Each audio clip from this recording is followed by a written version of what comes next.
One's ready. Go! Hey, everybody, before we hop into this next podcast, do me a favor. Head over to drinkhoist.com. There it is, drinkhoist.com, somewhere over here. There we go.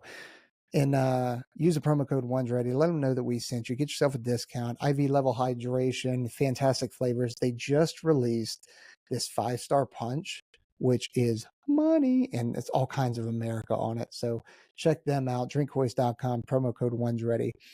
Now, I just got done recording this episode with author, former Navy SEAL, former NCIS Special Agent, and a bunch of other job titles, David Brown. And he just wrote a book called In Goliath. And for all of you out there, you guys will be able to relate to his story and what the book is about. You can imagine what it is. He is the tiniest SEAL that there ever was. So right there with me with the tiniest CCT that there ever was. You know, if I remember, I think he said he was 5'3", 110 pounds. So talk about some overcoming some stuff, and an actual David who was a little guy, right there with him. My name's not David though. So we had a really good conversation. Check out his book. I'll link everything in the description, and you can find him. He's active on social media, so please engage with him.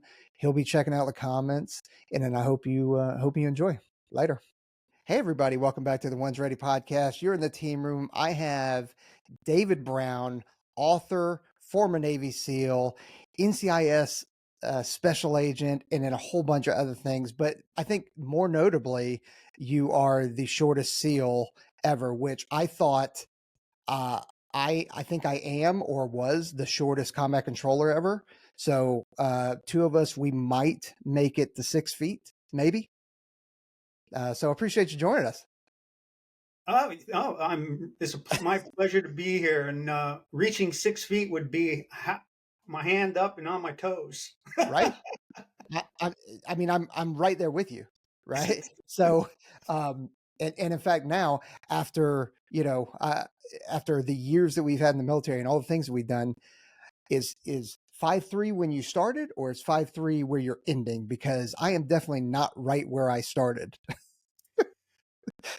I was an early bloomer, so I was 17 years old when I joined the Navy, and I was 5'3" when I went to BUD/S SEAL training. So 5'3", 110 pounds. I wrestled 98 pounds in my senior in high school. Jeez. So you cut weight from 110 to 93 pounds to wrestle in that weight class? No, I was a senior in high school. I was a natural 100-pound kid. When I graduated from high school, I gained over the summer. I gained a few pounds, and I made it to 110. I gained up to 110 pounds when I went in the Navy. So you're in the gain train, man. I was pretty light. I wasn't that light, but I was pretty light too. But I'd always had the kind of body of like a fire hydrant. I'm short, but kind of stocky, But yeah, I think when I left, I was 140 pounds, I believe, something like that. And then I lost a bunch of weight during basic training. Like it wasn't good. I definitely needed to gain weight. There was no doubt about it. And I was doing everything I could to try to do that. Didn't have much success. I think I graduated from BUD/S. I was probably about 116, 17 pounds, something like that. That's not bad. I mean, granted, you're still kind of growing and that kind of stuff as you were 17. I also came in when I was 17 to do combat control. So, yeah. So like growing up at that kind of size, like what was it about your childhood that made you go, like, did you always know that you wanted to go be a SEAL? Absolutely not. I didn't even know what a SEAL was until, I was, well, let's just talk about growing up a little bit. Yeah, I was always the littlest kid, always the littlest person in class. Even the littlest girls were bigger than me. So, but I had this thing that that didn't bother me for some reason. I felt like I could run faster and fight, because my mother taught me at a really early age. There's a story in the book. I come home, I'm crying, Mom, the kid's picking on me, and she's picks me up on her knee and says, "Here, I want you to.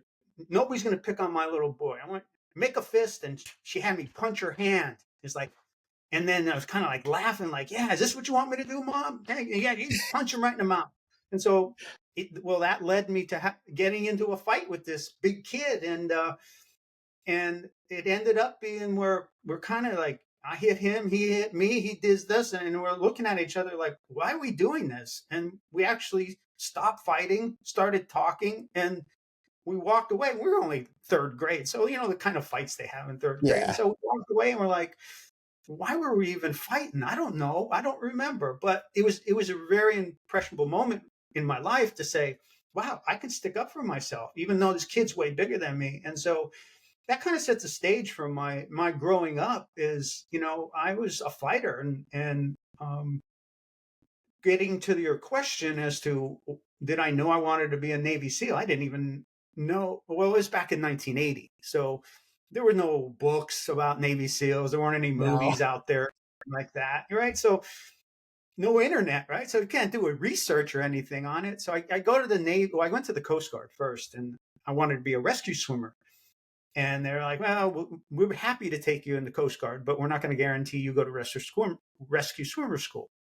So I'm like, well, I think I'll walk down the hallway to the Navy. And I did. And recruiter gives me a book back then, basically job description book. And they say, go, look through this book, come back, and we'll talk about it.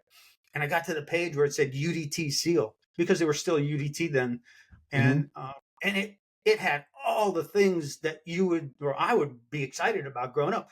I love Johnny Quest, and I love James Bond, and I love Voyage to the Bottom of the Sea. And I love Jacques Cousteau, watched all of his television programs. And so I look at this book and I'm like, geez, I'm going to be Jacques Cousteau with a machine gun. This is the perfect Yeah. job, right? And so I go to the recruiter and I'm like, this is what I want to do. I want to be a UDT SEAL. And he looks at me and he laughs. He says, no, you're not going to be a Navy SEAL. You're way too little. You'll never make it. I've never known anyone to make it, who even big guys don't make it. He says, oh, pick something in here that you can actually do. Come back to me and we'll talk about it. So I went home, looked at it, and if anybody reads my book, they'll find out my personality is like, nah, this is what I'm going to do.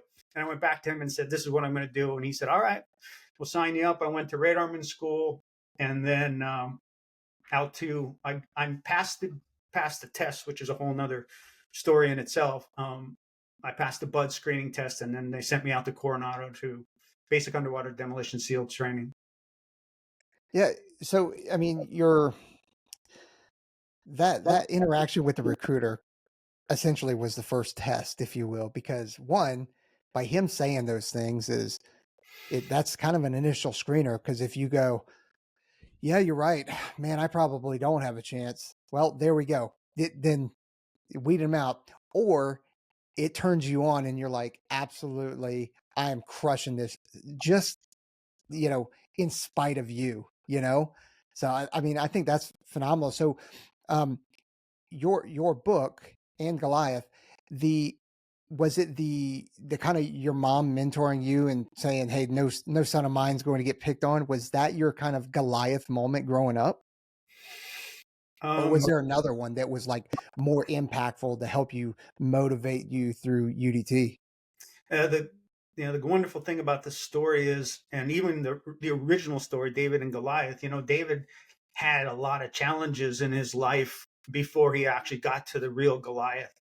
And that's where the name came from, because I think we all face a lot of challenges in the world, but there's this, and some of them can seem like the biggest ones you've ever had until the next one, until the next bigger one, right?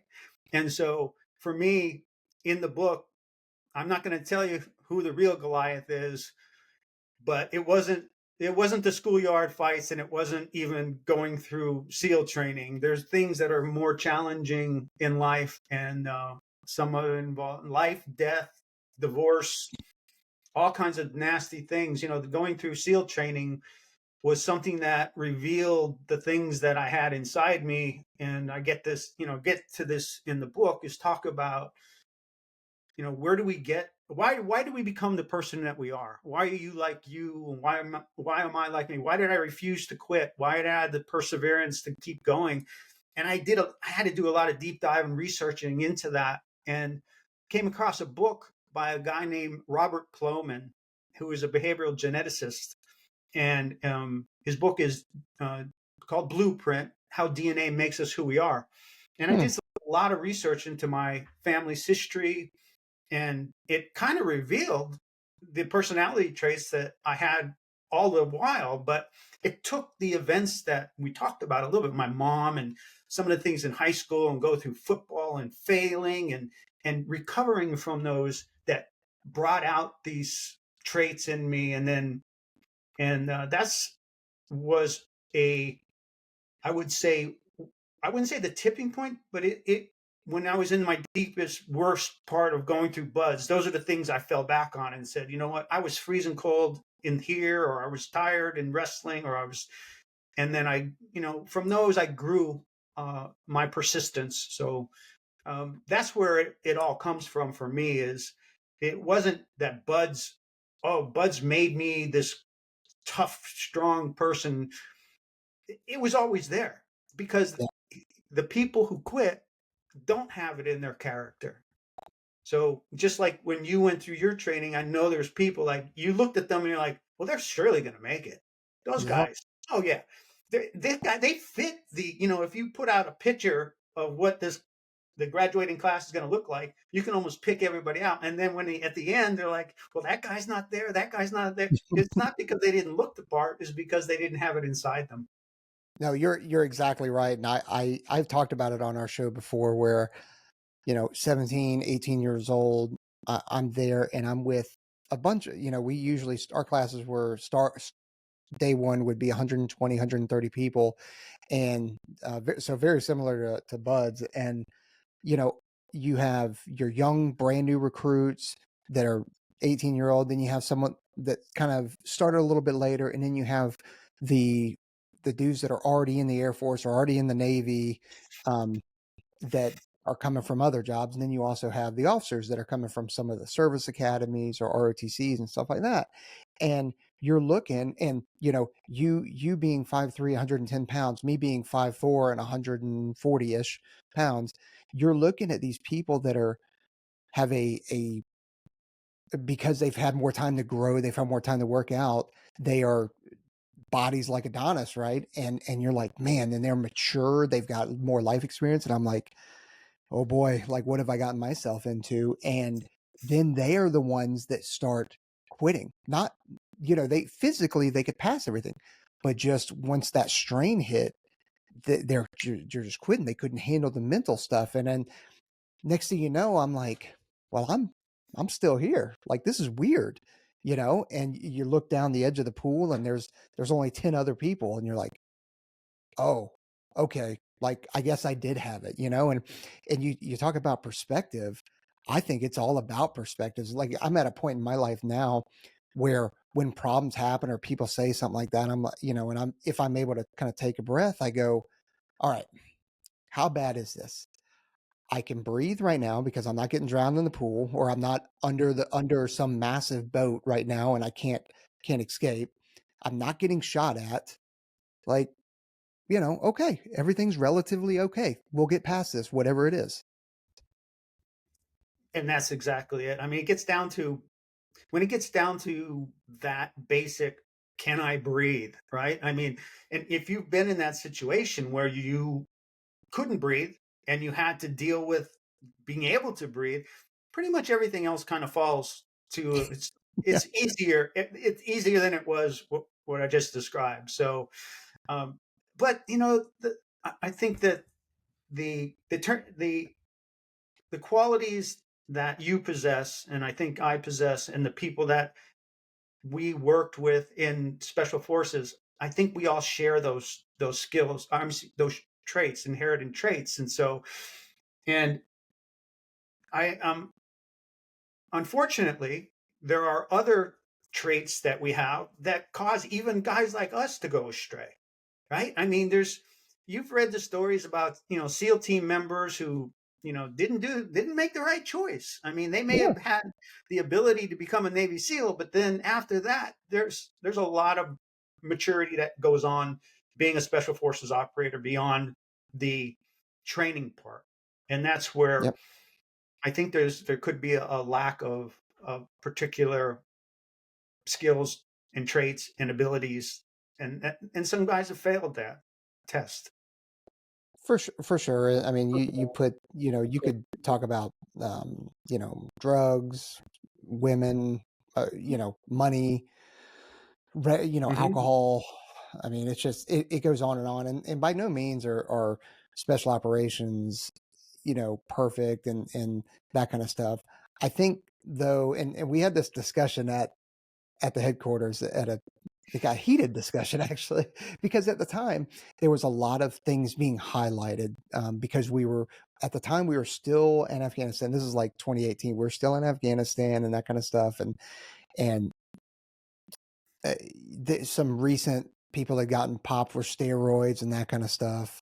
And regardless of people, like for me, I think we should give our dudes performance enhancing drugs. Like I think it should be administered personally, not me getting it offline, but I don't know how you feel about that, but I think it should. But it and so we had all these kind of issues, and then the command was like, "Hey, we've got issues," and Congress is always definitely like eyes in, and it's like, "Hey, in the grand scheme of things, we don't have issues. Are there a couple people that make some bad decisions? Yes, but for the most part, SOCOM operators are really high integrity individuals, especially when it's involving their team members. Now, if you're an outsider, then you're probably less trusted and you're probably looking in going like, dude, these guys are a bunch of cowboys, which we always get. We always get, you guys are just off the reservation, but Hmm. most of the time we're not. Most of the time we are lockstep in line and we just want to get after the mission. It's when we don't have the mission to get after is that we find ourselves in trouble. I think you nailed it. When we are doing our business, Yep. 100% professional. I don't recall a single time that another team guy was not ready or able and completely dedicated to do the mission. It's when you have that slack time, and these guys are high energy personalities. They're looking for something to keep that high energy going, and so but that's makes the a complete operator in my mind. It's not when it's all the time. You have to be on guard all the time, and maybe that's what causes a lot of problems. I know, when I got out of the teams, um, I was still in my head. I was still an operator. So how do Yep. you operate in a civilian life? And I went into being a special agent. So now I'm running around with people who I think are really in civilian life who are doing bad things. Back in the teams, we went after them with guns, right? Yeah. And arms, and you can't do that in civilian life. So you have to take into account, what your surroundings are. And I know some guys who left the teams got in trouble because they were still had that team mentality as far as violence goes, and reckless abandon and cowboys operating the way outside the system. So I don't know how we got on this topic, but I don't know either. I mean the I will like I'll move on, but the one last thing that I think it's worth mentioning is that we need people that are willing to be less polished, rough around the edges to do what we are required and what our nation requires us to do. I think if we were too by the book, perfect standards, perfect haircuts, like uniform prestige. I think if we cared about all that stuff, it would be at the detriment of the mission. I think we need people that are a little bit not morally compromised, but just a little bit more open to things. we are But definitely we're being a special agent, maybe you would disagree with me. um, I was speaking with someone else, and they, as an NCIS Special Agent and a Navy SEAL, I had transitioned from the Navy to NCIS, and right after that, they began the Merchenko investigation and Iron Eagle into SEAL Team and SEAL Team 6, and I did everything I could to get on that investigation because I felt like I knew more than anybody as an NCIS agent how the team operates. Man, they would not let me near that case. Not. Saved my life. They thought there was no way another Navy SEAL is going to compromise another Navy SEAL. I'm not here to tell you what my thoughts were at the time, but I can tell you that I really wanted to be on that investigation, but it didn't happen. So I bet they were absolutely not. I mean, and that's yeah. They were like, you're kind of compromised there. So I mean, how you brought it up. I mean, like, I know you didn't get any of the questions that I was going to ask you, but like I'm going through and we're hitting them all. But so like, did you always know you wanted to be an NCIS special agent? And what a wild kind of transition, at least in my mind, a kind of a large jump from being a SEAL to an NCIS special agent. And what was that transition like for you? okay, well, just like with becoming a Navy SEAL, I didn't say, "Oh, geez, I want to be a NCIS agent." I wanted to get my degree, so I went to night school, like so many of us did. I was still serving. I was in shore duty in Pensacola, teaching aviation uh, uh, airmen how not to drown when they crashed, and if they crash in the water, that kind of stuff. Teaching guys how to swim, all this stuff. And I was going to school at night. So my goal was to be a federal agent. And be honest with you, it was a disadvantage. I was a Hmm, white male, and I tested for the FBI, and while I scored well, I didn't score well enough to be an FBI white male agent. really? So they said no. I did interview with DEA, and DEA wanted to hire me, and as a backup, I interviewed with NCIS. Well, then it was NIS at the time. And so I interviewed with NIS, and I'm waiting for DEA to call me back.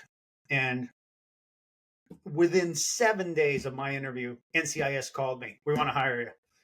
And so I'm like, well, I'm going to take a sure thing. And that was my first special agent role, was with NIS in Paris Island, of all places. Marine Corps recruit Yeah. depot, where it all begins, right? And so that was my first special agent job. And the DEA did call me, and they're like, we want to hire you. We're going to send you to Quantico in like the end of the month. And I'm like, I already committed to this, and so they were less than happy with my decision. Yeah, I bet. So like, NCIS, so NCIS was an interesting job. yeah, well, I was going to ask, like, how did NCIS kind of test you um as much or if not more than being a SEAL? Because I mean, you're tested from day one as a SEAL, right? And like, I'm sure you had some definitely moments as a special agent where you were tested. Um, it was a test in a different way. Um, I I am very dedicated to whatever I do, 100%.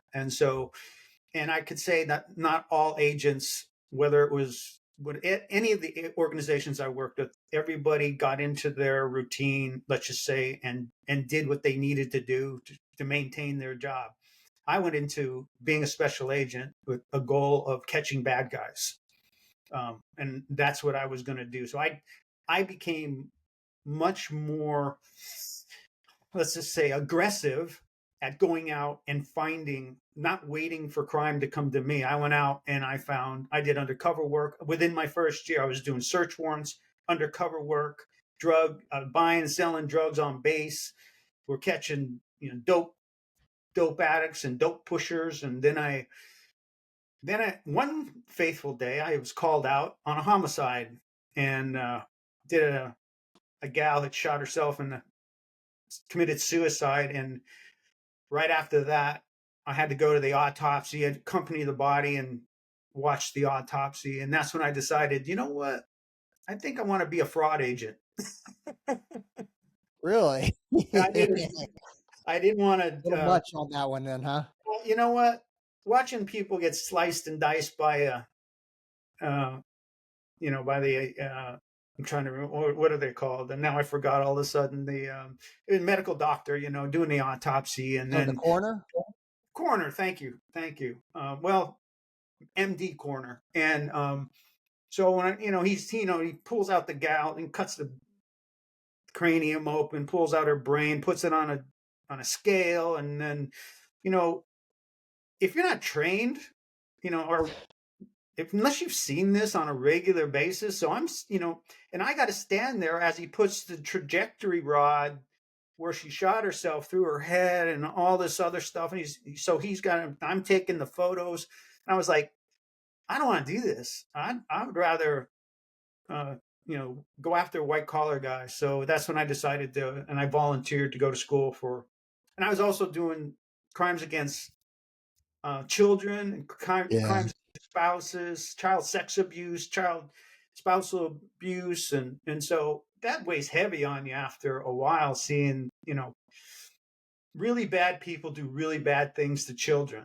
So between that and seeing bodies get cut up in autopsies, I'm like, fraud sounds like a really good place for me. Yeah.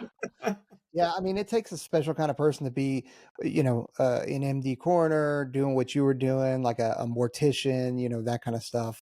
Um, but uh, if I had to pick one or two, whether it's I'm gonna kind of check out that kind of stuff or deal with people that are hurting kids, like I don't know, I guess for me the more righteous one, like in my mind, was like, all right, I get to put away things with kids, but you know, as a senior enlisted on Nellis, I got a chance to, and it's not for the better, but you do get a chance to kind of see behind the curtain of some of the people that we have in our forces that we're serving next to and what they're capable of and what they're doing. And you hear or see the reports of something and you're like, that person did that to their kids or that person did that to their wife. And you're like, so there's a justice aspect of it. But then when you hear it, you're like, I just can't help but put myself in that kid's scenario or his or her shoes, and just go, God, how terrified must they have been? They're supposed to be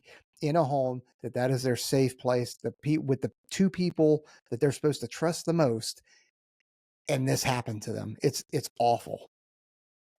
Yeah, I think the turning point on that too, for me, was I was doing an investigation on a Navy guy working at the Naval Hospital in Beaufort, and his wife was running a daycare center for basically under school age kids, and the guy was just abusing his wife would leave, said, I'm going to watch them, and he would abuse all these little kids. He was diagnosed to be a pedophile, and I had to sit across from him and interrogate him and get him to tell me all the things that he had done and try to empathize with this monster in order Oh, for him to trust me enough to tell me all the things. And you can't wash that off. You can't go home and take a shower and say, I can't believe I just said, that 6-year-old girl, boy, I could see how you would want to, fondle her or something like that. yeah. It was horrible. So, Oh, so that's when I decided I wanted to go chase white collar crime. yeah. No kidding. I don't blame. Hey, sure, I'll take a little fraud on. Whoa, no big deal. And I did really well. I did really well. By that time, I was in Hawaii, and I'd done some really important cases in Hawaii for NCIS, and that led me to the environment. Actually, it led me to environmental crime. I was one of the first with NCIS to start investigating environmental, because it turned out to be a flavor of the crime of the week is kind of crime of the decade. Environmental crime was being new laws were being created, and U.S. Attorney's Office were very interested in prosecuting those. And I was one of the very first agents getting in there and taking care of business, and we caught did some really great investigations and caught a lot of bad people. No, that's great. So thanks for doing that. Um, so you wrote and Goliath. I want to hop on your book real quick because one, I do like the name of it, and Goliath, and you were able to get Admiral McCraven to throw something on the cover too, which is pretty sweet. That guy's awesome. So what was the impetus of this? Like, what is this all about? And rather than, I'm gonna make the joke, SEALs always getting book deals. So why does it? Why is your book different than the rest of the SEAL books? Well, I think it's easier to say what that it's nothing like any other SEAL book. Let's put it this way, I because agree. it is not it's not a SEAL book. It's a book. It's a memoir about understanding why we become the people we are. It just so happens to include my stories about becoming a Navy SEAL. But and as far as McRaven goes, I served with McRaven. We deployed together, and so we're friends. And so He's awesome. and he is just a fantastic human being, in addition to being a great leader. And so I called him up and I said, I got this book idea, and he said, it's great, I'll help you out. And Chuck Farr at the beginning, he's again, I served with him, went to buds with him, and so all these guys. And I hope you have this opportunity to go back and one day not talk to a guy that you served with, and 10 years later you can call him out of the blue and say, hey, I know we haven't spoken for 10 years. Is there any way you can do this for me? And without exception, every single person I contacted, and even people I didn't know in the teams but are SEALs that I contacted, without exception, they all said, how can I help you out? What can I do for you? I'll do whatever I can. There's no tighter bond than Yeah. that. And I mean, my family wouldn't do that. I, I love how you're saying that, because I completely agree. I know exactly where you come from. And it's one of those things where it's kind of hard to, like, it's easy to articulate, but it's still tough to get people to understand, because they're like, well, of course you can't be that close. And I'm like, I don't think you realize I've got friends that I either went through the pipeline with or I deployed with, it doesn't matter whether they're SEALs, Green Berets, Rangers, um, CanSoft dudes, like, and I haven't talked to them in years, but I could pick up the phone, and if I needed something, they would help me out, and I would do the exact same for them. And you can pick up right where you left off. And I don't know, like, it's, if you just said that on the surface without knowing, as an outsider, you would be like, yeah, right. Like, of course I have those friends. I don't think you realize it is a different thing. Like, you and we've never met before, but immediately I can get along with you, and you know exactly where we come from, because we've both been tested. We both kind of know what each other have been through, and we automatically have that kind of automatic trust and automatic respect for what we've done. And it's an incredible thing. It is hard to describe, like you said, and you know it when you know it. And so, um, to get back to your question, that in my book, it's not, if you're looking for, diving out of helicopters to do a secret mission, and then me talking about getting in, firefights, this isn't the book for you. Um, if you want to, if you want to know what it's like for a little person like myself to go through the training and endure and create those relationships that we just talked about with the teams. And yeah, sure, I talk about the stuff we did at the teams, but that's really not the center of it. But then to go on from that, and life after the teams, and the struggles, I think the struggles that I had are the struggles that are typical of guys like us. um, as you said, that we aren't not the most polished people in society, and we were released with great weapons and great abilities to do remarkable harm to a lot of different people, and then we're asked to go back into society and be good people. And so these are all really difficult things, and I think people want to read about that stuff, not just about who shot bin Laden in the face, right? Because you can always tell that story once, right? Right. Right. I don't want to say he's a one trick pony, but, like, I mean, it's like, yeah. You can only, I mean, there's one book, you read that book, and that's the end of it. But if there's nothing more to the person than that story, then that's, I wanted my book to be about a person, and somebody people could relate to, who weren't Navy SEALs, and say, wow, I know what he's talking about. That's happened to me. Or I can't believe that. That's exactly the story that I've heard about this or that. And I just wanted everybody to relate to the book, and at the end discover what Goliath really is. And I think my Goliath is very similar to a lot of people's Goliath, and the way to conquer that is not easy. And I'm not going to give it up because I want you to read the book. Oh man, I thought you would do it. You will do it. Mm. Well, then if you're not going to give it up on there, like, and tell us what that Goliath is, like our our demographic is, your 15 to kind of 35-year-olds who are interested in joining special operations. It doesn't matter whether it's SEALs, Green Beret, Air Force Special Warfare, whatever, right? And the question that we get asked all the time is like, what methods can I use to help build mental strength? So what methods did you use to help kind of build mental strength? It's mental strength is an interesting phrase. I don't think you can learn. I don't think you can read a book and say, "Well, this is going to help me." When I was writing my book, one thing I definitely stayed away from is, well, geez, if you could just follow these 5 steps, right, you will be successful. Really, Yeah. if you have a problem, believe me, read this chapter, and it'll tell you exactly how to remedy your situation. Um, and what I do is, rather than give you a list, I detail my own personal stories, and then I did a lot of research.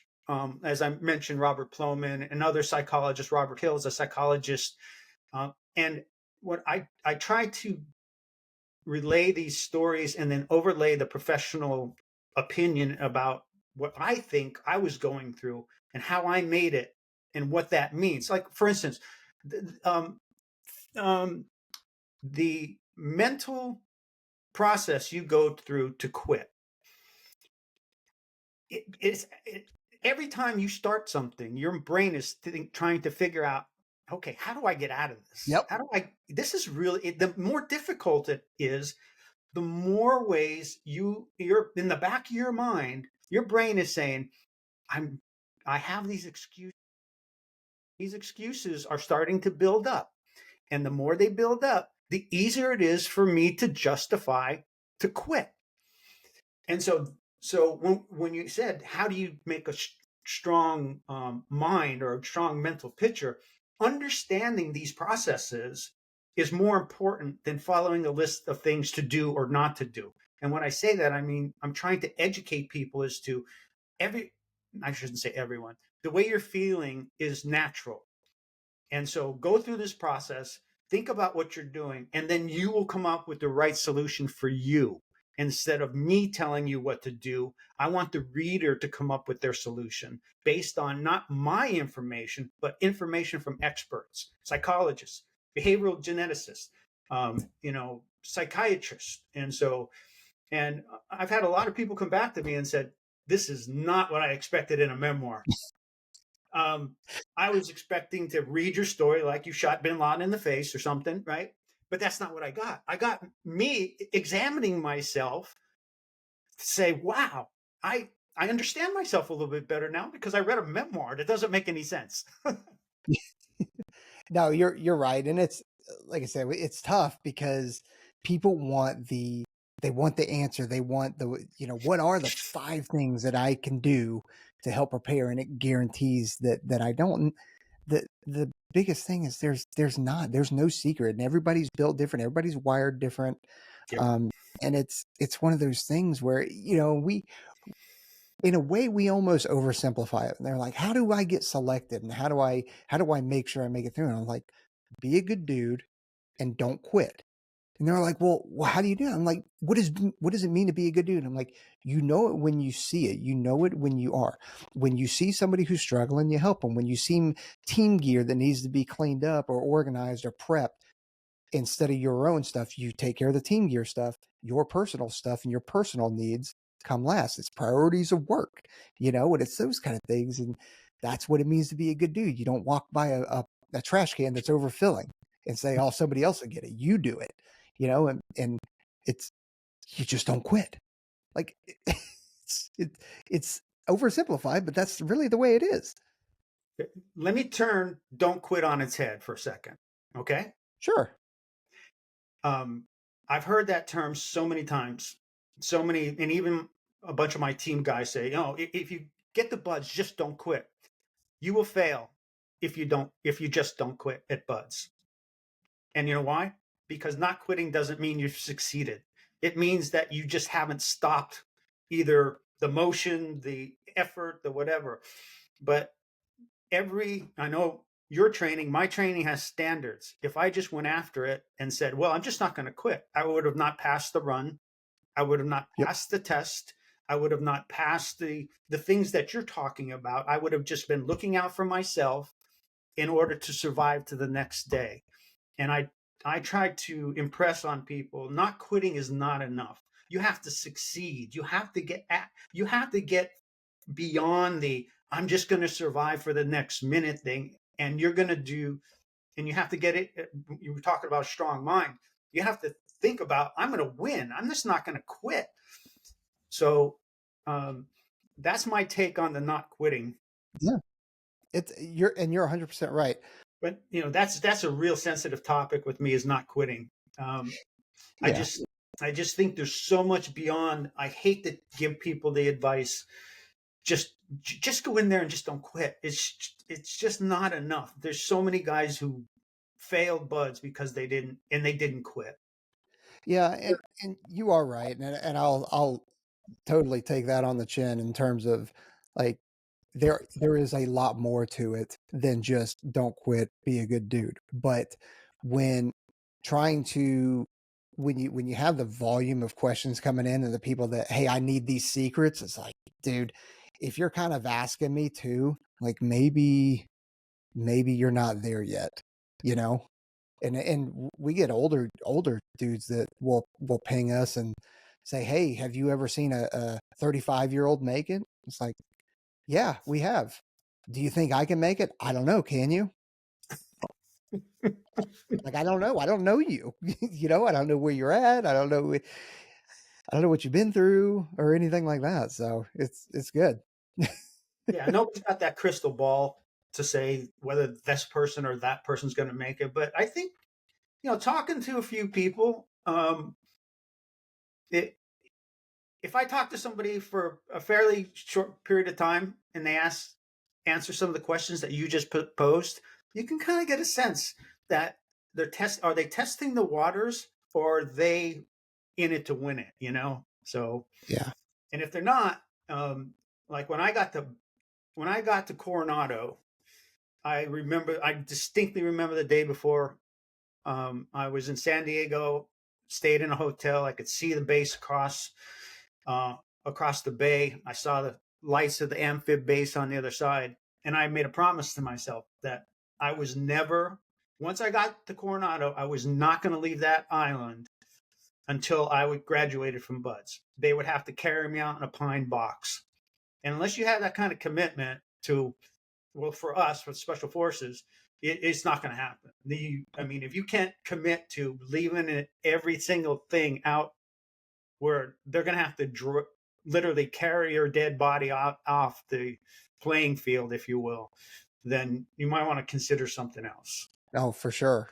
So going back to Anne Goliath, why was it a story? Like what was it about the story that made you have like you're like, I've got to write this book? Like what was it that just that gave you that drive?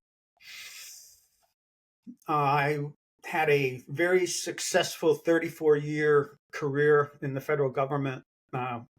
You mentioned I did all those fun stuff: SEAL, NCIS, EPA, Department of Interior. I retired as a senior executive. I was 52 years old, and I should have gone out and gone fishing. Right? I should have been No. happy with my life, and I sat back and I just said to myself, what's wrong? What's the heck's wrong with me? Why am I not happy? I should be happy. I have to I have to do something. I had this idea for this book. I had these stories in my head, and I'm like, these are some really good stories, and the people are going to really enjoy them. And I thought it was going to be a book about my stories. And then when I was going through this tough time and trying to understand myself, and I doing the research, that's when it all came together as wow.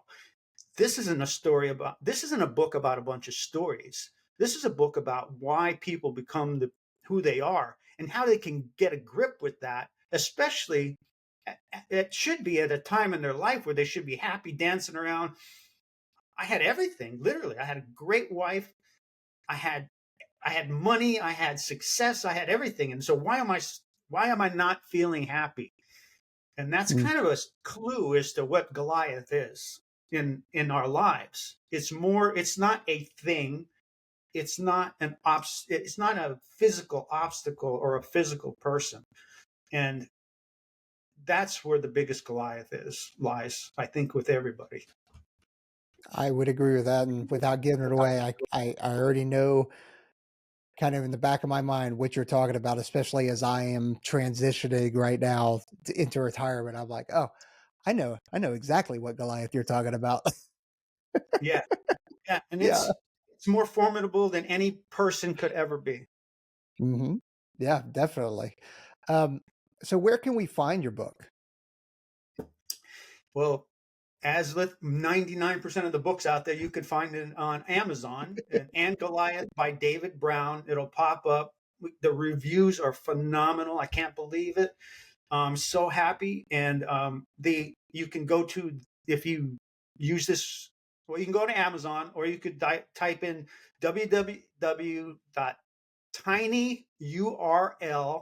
www.tinyurl.com/ and Goliath book. That's the long one. Or you could go to my website, go to udtdave.com.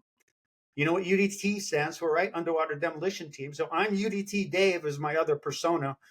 And go to my website. It says right there on the top, click to buy the book. And if you're on Facebook and you want some really fun commentary, you gotta subscribe to my UDT Dave channel on Facebook. I am just, we talked a little bit earlier about, what good question or what's off limit, and nothing's off limit anymore for me. UDT Dave on Facebook. I'm going into everything. I'm throwing out all my experience being in the federal government. I worked for an inspector general's office. I was a senior executive with the Department of Interior, Office of Inspector General. I've worked this close to the presidential appointees at the time, and I think I have a lot of perspective that people, and it's not always what you would think. I'm a pretty conservative person, but sometimes just people just do stupid stuff, and I'm willing to call them out on it. Well, David, let's get into it real quick. How do you think things are going so far? Or do you agree with the chairman getting relieved and the CNO getting relieved and the vice um, chief of the Air Force getting relieved? um, I I do not have a problem with any of those things. I think just like myself as a senior executive, I worked at the pleasure of the president, and the new president has his agenda. And I'm not going to say I like it or I don't like it. I'm just saying that he has a right to do that. And this kind of butt hurting that, oh, I got relieved or I got fired. That you knew when you took the job Yes. you could be fired at any moment. So, like I said, that's it's I'm not saying I would have done it. I'm just saying that that's just the way it happens. Sorry, just like all these inspector generals got fired. Oh, you can't fire an inspector general. No, yes, you can. And he did. And the bottom line is, my opinion is, I think the IG community is probably going to be better for it, because let's just say we found $50 million in fraud. How much fraud are they finding now? How Yeah. much did they miss? Right? Right? How much did they not want to find? Um, I could tell you anybody who was in the IG community for any time, when they saw this coming, I should say they saw it. They saw this coming. It had to happen. I think there was a lot of complacency. People were happy to make their little profit, or I shouldn't say profit, make their little goals and meet their performance standards. Remember, they didn't quit. That's all they did. They didn't quit, but Yeah. they were not successful. I could tell you that. So this is Yeah. this. So you take those things that I have to say and you blow them up to large governmental organizations, and people are sitting back in their comfy chairs, and then all of a sudden Trump comes in and said, "Guess what? You're fired. You're fired. You're fired because you weren't doing what as much as you could have been doing." So, I don't have a problem with that, and it's you serve at the pleasure of the president, and it's the way it is. Yeah, it's a weird thing to me because this happens with every administration. This is not unique to President Trump, like or his administration. This happens with every single new administration. Now, it might be a little bit less brash or less in your face, maybe, or maybe it's just that in 2025, that's kind of where we're at now, whereas everything is like, oh my gosh, pearl clutching. But this is not, this is pretty SOP, standard operating procedures, for everybody that's out there that doesn't know what that means. Like, this is normal. So I don't know what the outrage is other than the fact that it's Trump. If you look at the civilian community and the business community, and you see a new CEO or new president of a company, they will come in and they will clean house. It happens all the time in civilian world. It doesn't happen in the government, and Nope. well, until now. Yeah. Yeah, Uh, we're in uncharted territories right now, and I'm here and for it. you know, I I'm not. I don't know how to respond to the. I need an email. Oh, I can tell you how I responded. I need an email. If the president came to me after he was recently elected and said, "I need an email from you telling me what you did last week," and and everyone in the government has to do it, I would probably say, "Go f yourself." Because it's a ridiculous request, and it was. I think it was just a bad idea, and I was in their corner for so many of the things that they've done, and then they come out and pull this stunt, this, in my opinion, a publicity stunt, and that doesn't do anything. It's not going to help you. Oh, are you going to review 6 million emails that said somebody said what they did last week? That's ridiculous. Let's get to the fraud, waste, and abuse. Let's stop the showmanship, and let's get to a result. I don't send you a stupid email. Well, and there might be a better way to do it, right? But I think you would agree as well as I do. There are so many um, government civilians out there that are one, the majority of them, I would say, are fantastic human beings doing great things, right? Doing great work. But then you also have the ones that have already been serving for 20 years, or maybe they're a retired 06, 07, or a retired E89, and they've been doing it after their Navy or Air Force career.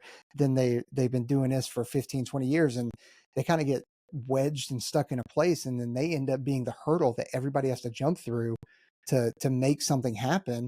And they're still stuck in like, well, we didn't do this in the 90s. And you're like, hey man, things have changed since the 90s.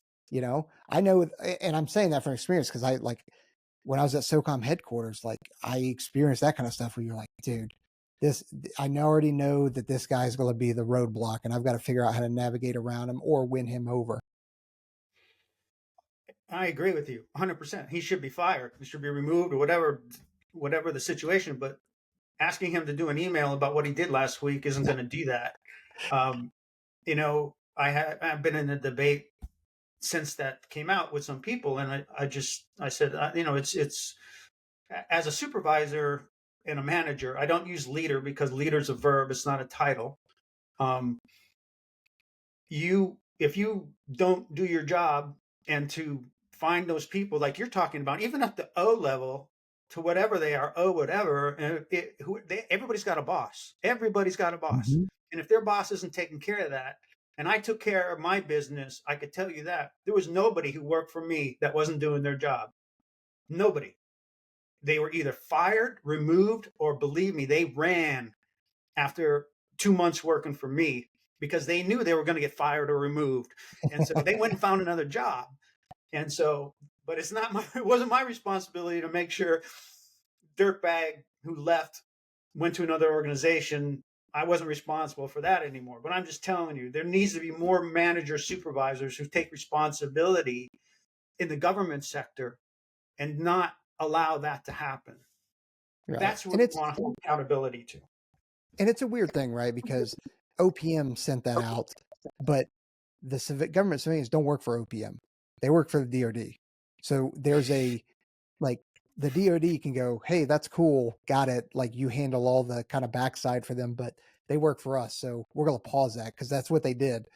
At least what I'm tracking, the latest email to the civilians is they paused that and basically belayed that order. So, but if I had to guess, I think they're going to feed all of those inputs into AI and try and figure out stuff. I don't think there's a single person that's going to be sitting there reading all those things. It's like I said, it's a stupid idea and it's showmanship, and it's not going to result in anything. You're doing really great. You're finding all this waste, fraud, and abuse. Everybody's cheering you, and then you go out and do something stupid. That saying was that, never mind. I won't say that one. That was what. Oh, can't say Hey, that. listen, it wasn't the last episode we released, but it was, we released an episode over the weekend where my co-hosts, Aaron and Trent, went on like an hour and a half tirade about stuff. And, so we got a little spicy on that one, or I wasn't on it, but it was good. They got ranty. So it's always fun to get a nice little vent session in there. Yeah. Sometimes those things are left for, as they say, sailors talk like sailors, and podcasters don't need to talk like sailors. Well, no, and the thing is like it's being recorded and it'll live on YouTube forever. So That's right, sir. Yes, sir. all right. So we got where we can buy your book. We got your website. Are you doing any kind of like speaking engagements or anything like that? Like, can people book you? It can. I don't have that set up. That is the next place we're going. We're actually starting to do some video as well. We started a YouTube channel. Guess what it's called? UDT Dave. Yay, UDT Dave, right? I was like, it's either going to be that or it's going to be and Goliath. Like it was one of the two. And Goliath is the UDT Dave is the hierarching type of title, and then we have the projects below UDT Dave, whether it's and Goliath or speaking engagements or whatever. Hey, reach out to me. You can get through my website on udtdave.com. There's a way to get to me that way, and I'd be more than happy to come and talk to whomever would like to hear me pontificate on whatever they want to hear me pontificate on. Like Awesome. Well, before we go, we always try and ask everybody, and you're, like I said, you're already tracking our demographic. So I don't want to pigeonhole you in terms of what kind of subject or topic to talk about, but like, what's a piece of advice or a couple pieces of advice that you would give to folks that are interested in special operations or just being successful in life? Determination and persistence equals perseverance, and that is the one quality that will equal success in the end. Nobody is successful, or most people aren't successful the first time they try something. The difference between me and I think a lot of other people, and I wasn't successful the first time I went through buds. I cracked both my legs, pulled groin, got rolled back to the next class. If I saw that as a failure, I would have just washed out. I would have said I failed. And so I don't use the word fail. Sometimes I don't make the grade and I have a shortcoming, and I look at that as an opportunity to learn and get better at whatever I tried. So the next time I try it, I will succeed. So failure is off the list. Failure doesn't exist, only progress. So perseverance, get rid of failure in your life, and just determination and persistence is the way to, no matter how difficult you think it's going to be or is if you put your mind to it, most things could be accomplished in life. I wasn't going to be an NBA star, all right? No, But neither one of us. you got to be realistic too. But at the end of the day, I honestly feel that everything I've ever tried that was reasonable and that I felt in my mind I could do, I achieved. And so I think most people are like that. They have so many things they could do, and they have this fear of failure and the fear of the unknown and fear of not being successful. And you got to wipe those things out. Completely agree. David, really appreciate you being on. For everybody out there, if you want to go check Dave out, go to UDT Dave. I know you said you're on Facebook and YouTube. Are you also on X and Instagram? I am. Okay. And Same guess what? same UDT Dave, right? Hey, Dave. Okay, cool. And then if you want to check out David's website, you can go to udtdave.com and then to grab the book And Goliath, which I highly recommend. You can either check it out on Amazon or go to andgoliath.com. David, really appreciate you joining us. Thanks for everything that you've done for the country and really continue to do. And you know, authoring a book is still mentoring and shaping the next generation. So I really appreciate it. Thank you. It's been wonderful. Great host. I enjoyed the whole time we were here. And so I love the show. Yeah, absolutely. Thank you. Everybody out there, head over to ONESREADY.com, check out the merch and then all the partners we have. And then don't forget to like, subscribe, hit that notification bell. All right, we're out here. Later.